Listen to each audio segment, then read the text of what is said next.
너희가 보기를 원한다라는 제목으로 함께 은혜를 나누고자 합니다. 다시 말씀 제목으로 따라해 보시겠습니다. 너희가 보기를 원한다.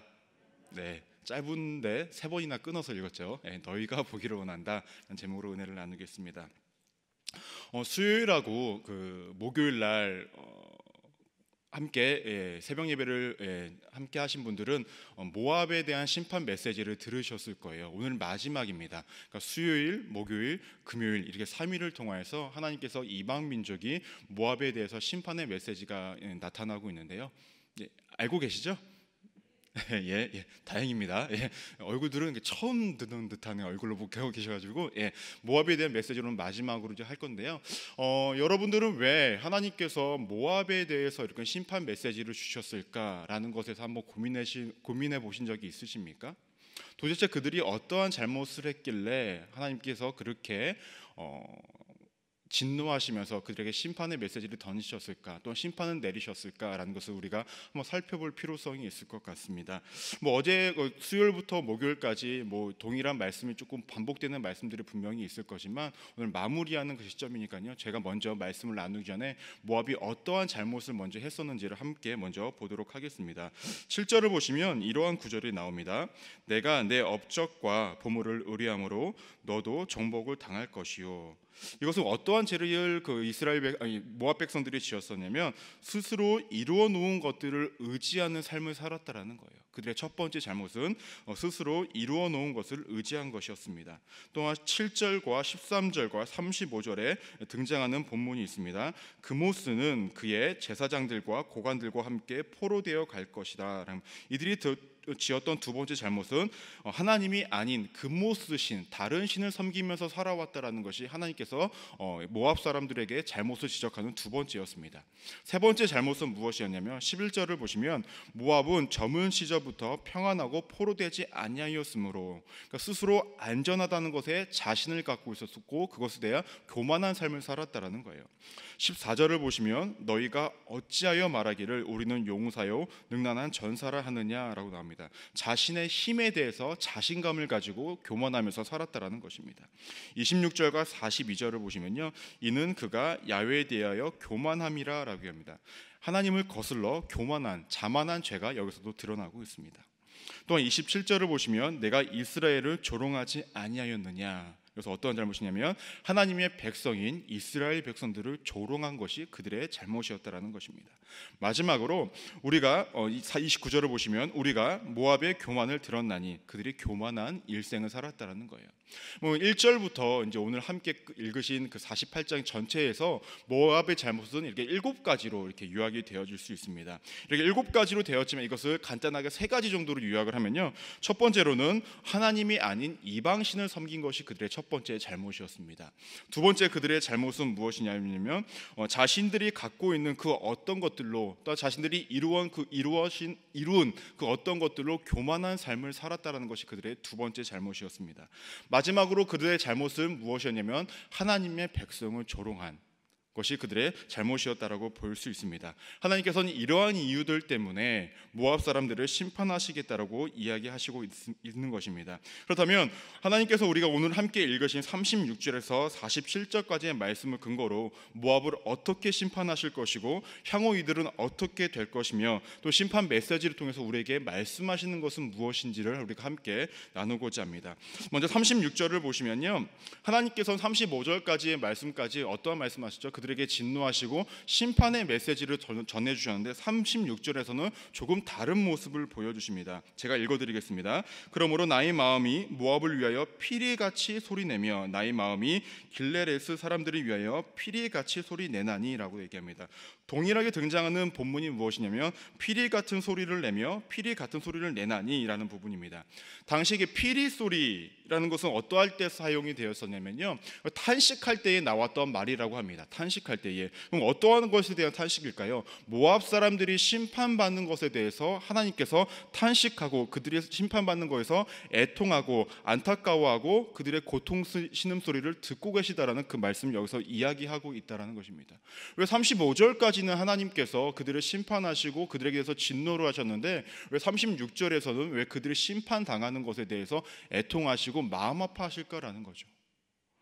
이스라엘 백성들의 입장에서 모압 사람들은 이방 민족이지만 하나님의 입장에서 모압 사람들도 하나님의 피조물이라는 거예요. 물론 자신을 믿지 않는 백성들이지만 그들을 향한 애정이 전혀 없을까요? 그렇지만은 아니었다라는 거죠. 나의 피조물이기 때문에 그들에게 심판을 내리는 것, 그들이 고통당한 것에서 하나님께서는 안타까워하고 있었다라는 것입니다. 그리고 37절에서 39절까지의 말씀 보시면 이 모압 사람들의 심판이 내려질 때에 이들의 상태가 그려집니다. 37절을 보시면 모든 사람들이 대머리가 되었다. 안타깝죠. 수염을 밀었다. 손에 칼자국을 내고 허리에 굵은 배를 둘렀다라고 얘기합니다. 이 같은 행동들은 어떨 때 일어나는 행동들이냐? 많은 사람들이 죽었을 때에 하는 행동들이거나 아니면 큰 재앙이 일어났을 때에 슬픔을 표현하는 방법들이었다라는 거예요. 한마디로 모압에 있는 심판의 메시지들은 실제적으로 일어날 것이고 많은 사람들이 그러한 슬픔의 표현을 이런 식으로 드러낼 것이다라고 이야기하고 있습니다.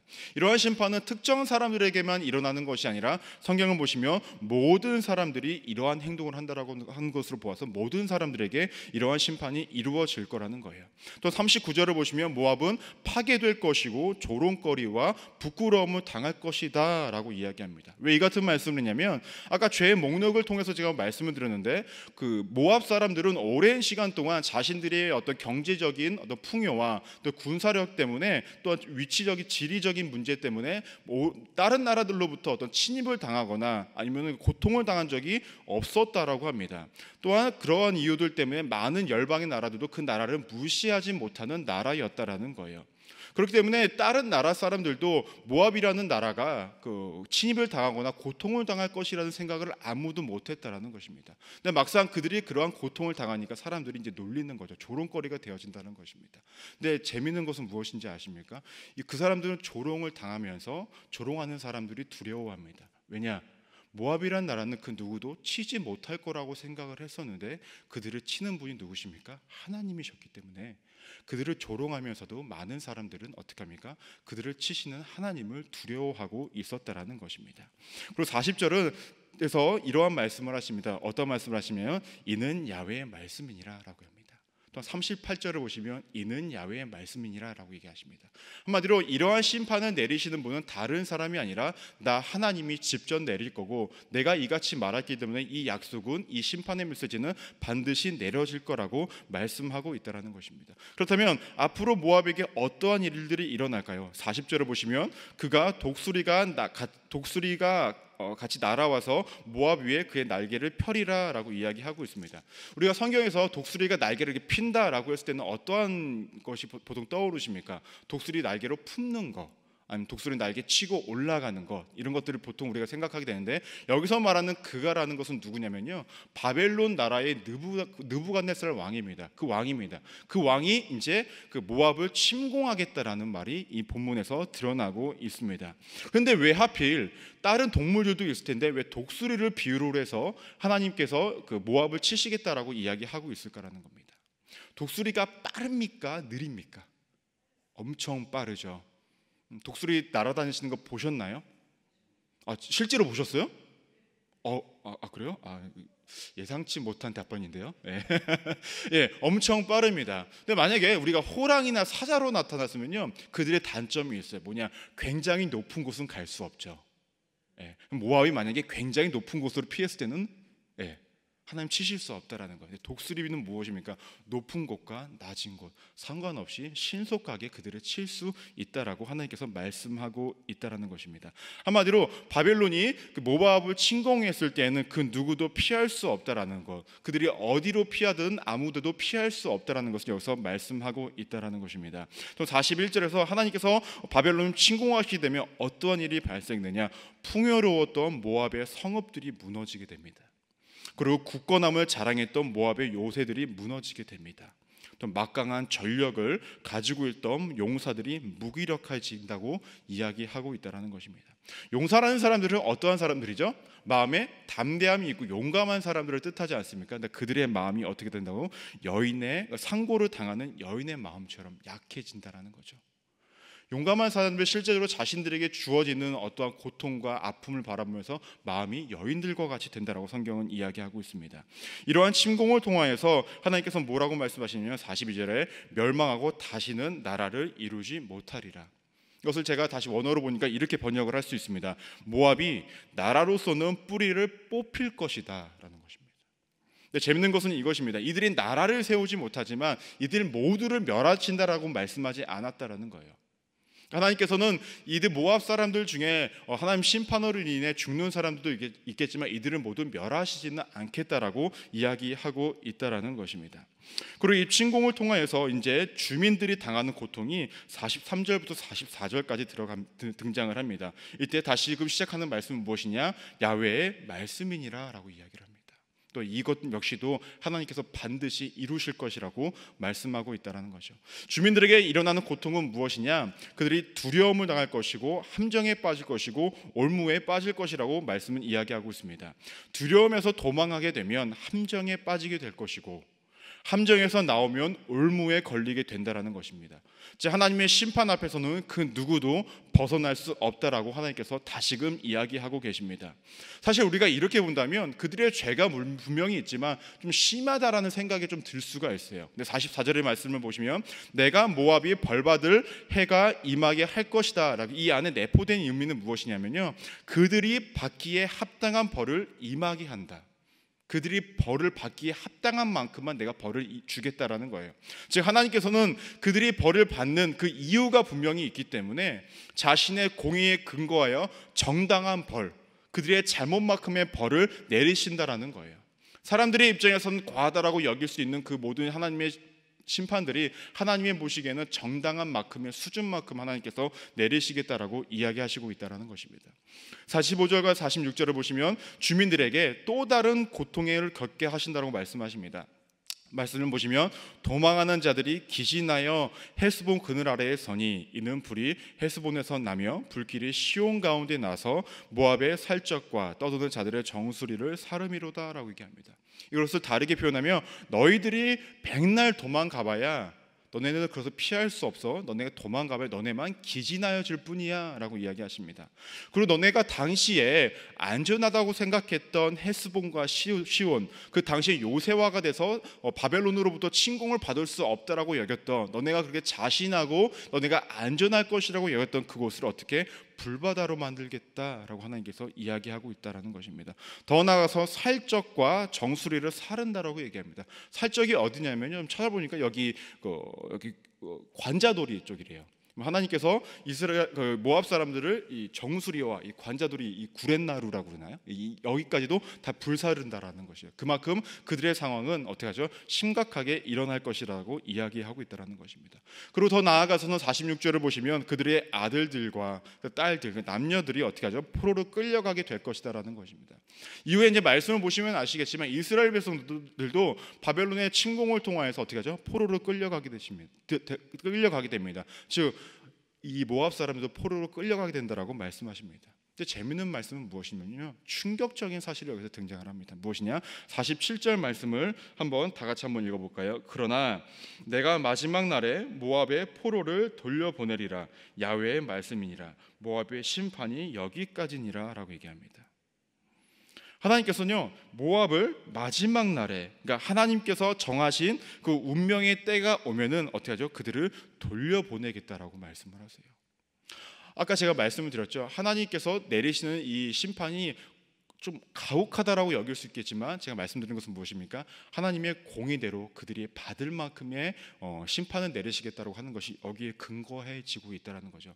이들을 멸하시고 하나님 이들을 없애는 것이 아니라 하나님의 그때 마지막 날에 하나님께서 이들을 다시금 돌려보내시겠다 이렇게 말씀하고 있다는 겁니다. 그렇다고 한다면 오늘 이야기에서 하나님이 우리에게 하시고자 하는 말씀은 무엇일까라는 겁니다. 첫 번째로는 하나님의 심판은 인간이 믿고 싶었던 것을 무너지게 하는 거라는 겁니다. 하나님이 우리가 믿고 싶었던 것을 무너뜨리신다는 겁니다. 당시의 전쟁들은요, 신들의 전쟁이라고 이야기를 합니다. 왜냐하면 만약에 이스라엘 백성들과 모압 백성들이 싸우게 된다라고 한다면 이스라엘은 하나님이 싸우시는 거고 모압 사람들은 그모스 신이 싸우는 거라고 생각을 했습니다. 당시에 이스라엘 사람들이 인도했던 하나님에 대한 소식을 모압 사람들이 들었을까요? 못 들었을까요? 못 듣진 않았을 거예요. 근데 그들이 믿었던 신은 누구였습니까? 그모스 신이었다라는 거죠. 그모스 신이 그들을 구원해 줄 거고 그들을 보호해 줄 거라고 그들을 믿고 있었다라는 겁니다. 46절을 보시면 이렇게 나오죠. 그모스의 백성이 망했다라는 것입니다. 그럼 당시의 사상과 당신의 문화와 당시의 어떤 그 인식으로 따지자면 그모스 신, 그들이 믿고 있었던 모압 사람들이 믿고 있었던 그모스 신은 그들을 구원해 주지 못하는, 하나님께서 그들을 무너뜨리는 모습을 여기서 드러내고 있다라는 것입니다. 더 나아가서 모압 사람들은 제가 아까도 말씀드렸듯이 경제적으로나 또 군사적으로나 지형적으로나 부족함이 없는 나라였다라고 말씀을 드렸습니다. 그렇기 때문에 오랜 시간 동안 다른 나라들의 침입을 받지 못하고 평안하게 살았던 나라였다라는 거죠. 그렇습니다. 그들의 삶 가운데는 어떠한 것이 있었습니까? 교만이 있었고 자만이 있었고 타인들을 무시하는 행위들이 있었다라는 거죠. 한마디로 그들은 자신들의 경제력과 군사력을 믿고 있었고 자신들의 지형적인 유리함을 믿고 있었기 때문에 하나님께서는 어떻게 말씀하십니까? 아까 헤스본과 시온을 너네가 안전하게 여기는 그 요새를 불바다로 만들어 드리겠다라고 말씀하십니다. 즉 그들이 믿었던 군사력과 경제력, 자신들이 내세우고 믿고 의지하고 싶었던 것들은 그들을 구원해 주지 못할 것이라고 성경에서 이야기합니다. 오히려 그런 자신들이 믿고 싶었고 의지하고 싶었던 것들이 오히려 하나님의 심판의 이유들로 만들어 버리셨다라는 것입니다. 이러한 모습은 우리의 삶 가운데도 등장을 합니다. 살아가다 보면 또 위기에 봉착하다 보면 다른 것들이 하나님보다 현실적으로 의지하고 싶을 때가 있다라는 거죠. 또 현실적으로 믿게 될 때가 있다라는 것입니다. 그것이 사람이든 어떠한 자리든 환경이든 말입니다.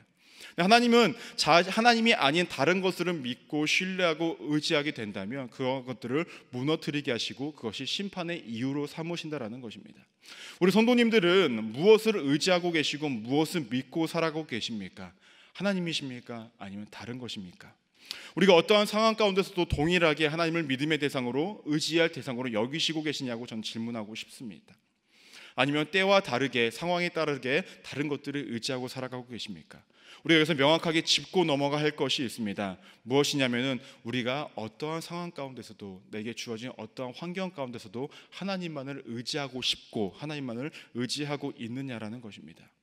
저는 여러분들이 은혜를 받는 삶이 되기를 소망합니다. 하나님이 채워주시는 인생으로 살아가기를 소망합니다. 그런데 하나님께 은혜 받는 이유가 하나님께서 채워주시는 그 삶의 이유가 여러분들의 믿음이 되시기를 소망한다라는 것입니다. 여러분들의 믿음을 통해서 하나님의 은혜를 받고 살아가시는 나날들이 되시기를 주님의 이름으로 축원합니다. 두 번째로 하나님의 심판은 피할 길이 없다라는 것입니다. 심판받고 싶은 사람은 없을 것입니다. 있으십니까? 없으시죠? 심판을 주시는 것이 감사하다고 여기는 분도 없을 것입니다. 하나님 심판을 받을 때 짜릿해, 이만한 게 없어 라고 하시는 분들 계시나요? 네, 없죠. 정말로 있어도 정말로 드물 거예요. 그러나 하나님께서 내리신 심판, 이런 심판이 피할 길이 없다라고 성경에서는 이야기합니다. 제가 아까도 말씀드렸듯이 모압 주민들에게 내리는 그 심판은 무엇입니까? 두려움, 함정, 그다음 올무였습니다. 한마디로 그 누구도 피할 수 없게 만들었다라는 것입니다. 왜 이들은 헤스본과 시온이라는 안전하게 여겼던 곳으로 가서도 왜 심판을 피할 수가 없었을까요? 제가 아까도 말씀을 드렸지만은 38절, 40절, 43절에 동일하게 등장하는 말씀이 있습니다. 이는 야훼의 말씀이니라라는 거죠. 심판의 주체가 하나님이시고 하나님께서 직접 말씀을 하셨기 때문에 그 누구도 이 심판을 피할 수 없게 만드신다라는 것입니다. 우리 가운데서도 우리가 원치 않지만 하나님이 주신 심판 가운데 계신 분들이 있을 수도 있습니다. 또한 삶의 어려움이 하나님이 주신 심판이라고 여겨지시는 분들도 분명히 있을 것입니다. 그러하다고 한다면 심판을 피하기 위해서 다른 어떠한 것들을 의지하지 마시기를 부탁을 드립니다. 더 나아가서는 하나님이 원하시는 모습을 기억하시길 바랍니다. 내가 심판을 받고 있다라고 생각이 되시면 하나님이 원하시는 모습은 무엇일까요? 회개함으로 돌아서길 원하신다라는 거죠. 내가 이 심판을 벗어나기 위해 다른 것들을 의지하는 인생이 아니라 내가 이 심판을 벗어나기 위해 하나님께 다시금 돌아가 회개하는 인생으로 살아간다고 한다면 하나님께서는 그 심판을 거두어 주실 거라는 것입니다. 피할 수 없다라고 한다면 즐기지 마시고요. 이 심판에 대해서 내가 하나님께 돌아감으로 회개함으로 살아가시는 우리 믿음의 성도님들 되시기를 주님의 이름으로 축원합니다. 세 번째로는 하나님의 심판 속에는 은혜가 있다라는 거죠. 47절 아까 말씀 보셨지만 포로를 돌려보내리라. 이것을 다르게 표현하면 이들의 운명을 다르게 하겠다라는 것입니다. 하나님은요, 심판을 위한 심판을 내리시는 분이 아니라는 것입니다. 36절에서 모압이 심판을 당했을 때에 어떠한 마음이라고 했죠? 하나님께서 애통하시고 마음 아파하셨다라는 말씀을 제가 말씀을 드렸습니다. 하나님은 우리를 사랑하시기 위해 존재하시는 분이시고 우리를 심판 내리시기 위해 존재하시는 분은 아니라는 것입니다. 지금까지 제가 말씀드렸습니다. 하나님의 심판은 인간이 믿고 싶었던 것들을 무너지게 하는 것이다. 또 하나님의 심판은 피할 길이 없다. 또 하나님의 심판 속에는 은혜가 있다라고 말씀드렸습니다. 오늘의 말씀 속에서 하나님은 이러한 것들만, 하나님을 꼭 믿어야 된다, 너네가 교만한 인생으로 살아가면 안 된다라는 것들만 이야기하고 싶었을까요? 제가 말씀을 묵상하면서 정말 이것이 전부였을까라는 고민을 하게 되더라고요. 그러면서 이러한 생각이 들었습니다. 예레미야의 이 긴 성경이 있지만은 그 중에서도 46장부터 51장까지 이 6장에 할애하면서까지 이방 민족에 대해서 하나님께서 심판하시는 모습이 등장합니다. 앞으로 지속적으로 보시겠지만 먼저는 애굽, 블레셋, 모압, 암몬, 에돔, 다메섹 등 이방 민족에 대한 심판의 메시지가 등장하고 있다라는 거죠. 왜 하필 하나님께서는 이렇게 6장이나 할애하시면서까지 왜 이방 민족에 대한 심판을 보여주셨을까라는 것입니다. 분명히 우리가 하나님만 믿어야 된다는 것은 알고 있습니다. 또 교만하지 말아야 된다는 것도 알고 있습니다. 그 이상의 무엇인가 분명히 있을 거라고 저는 분명히 말씀을 묵상하면서 생각을 해봤다라는 거예요. 무엇이었을까? 먼저는 하나님께서는 이스라엘만의 하나님이 아니라 이 세상을 통치하시는 하나님이라는 것을 이스라엘 백성들을 보기를 원했다라는 거예요. 두 번째로는 무엇일까요? 하나님께서 이스라엘 사람들에게 보여주시길 원했던 것은 타인의 죄악을 통하여서 너희의 삶을 보기를 원했다라는 거예요. 이방 민족들이 어떠한 잘못을 하고 있었기에 내가 심판을 내리는지에 대해서 보기를 원하셨다라는 것입니다. 마지막으로 하나님께서 이스라엘 사람들이 보기 원하셨던 것은 무엇이냐? 그것을 타인의 삶을 통하여서 나 스스로의 죄악도 보기를 원하셨다라는 것입니다. 아유, 저 사람 교만하네, 저 사람 하나님 안 믿네, 이것으로 끝나는 것이 아니라 나는 정말로 하나님을 믿고 있는지, 나는 정말로 교만한 인생으로 살아가고 있지는 않는지, 그것에 대해서 하나님께서 보시길 원했다라는 것입니다. 우리도 삶을 살면서 나 자신을 참 보기는 힘듭니다. 안 그렇습니까? 사람이 대부분이요, 타인에게는 어떻게 하죠? 조금 세게 보고요, 본인에게는 어떻게 좀 관대하게 보는 것이 일반적입니다. 근데 하나님께서 오늘 말씀을 통해서 보기를 원하셨던 것은 무엇입니까? 이 통치자 하나님, 창조주 하나님, 이 세상을 주관하신 그 하나님은 내가 너의 하나님을 믿는 내 백성 너희들의 하나님이기도 하면서도 다른 사람들의 하나님이기도 해. 다만 나를 믿지 않는 사람들은 그들에게 내게 돌아오기를 원하는 모습을 갖고 있다. 하지만 너희들이 진정으로 보고 알아야 할 것들은 이 세상을 통치하는 내가 저들의 죄악을 통해서 너희들의 삶이 온전한 삶으로 돌아오기를, 그래서 너네가 보기를 원한다라는 것이 하나님의 마음일 거라는 것입니다. 하나님을 믿어야 된다는 걸 모르시는 분은 여기서 없으실 것입니다. 또 교만한 삶을 살지 말아야 된다는 것을 모르시는 분도 없으실 것입니다. 그럼 더 나아가 타인의 삶을 통해 나를 돌아보고 나를 통치하시고 이 세상을 통치하시는 그 하나님을 바라보는 인생으로 살아간다고 하신다면 우리의 삶이 보다 더 하나님 원하시는 모습으로 나아가지 않으시겠습니까? 믿음의 삶을 살아가기를 소망합니다. 하나님의 마음은 심판을 내리기 위함이 아니라 우리에게 은혜를 내려주기 위해 존재하시는 분이라는 것을 잊지 마시고 타인의 모습을 통해 나를 바라보시고 나의 모습을 통해 하나님을 바라보시는 우리 믿음의 성도님들 되시기를 주님의 이름으로 축원합니다. 기도하시겠습니다. 하나님, 여전히 부족하고 모자랍니다.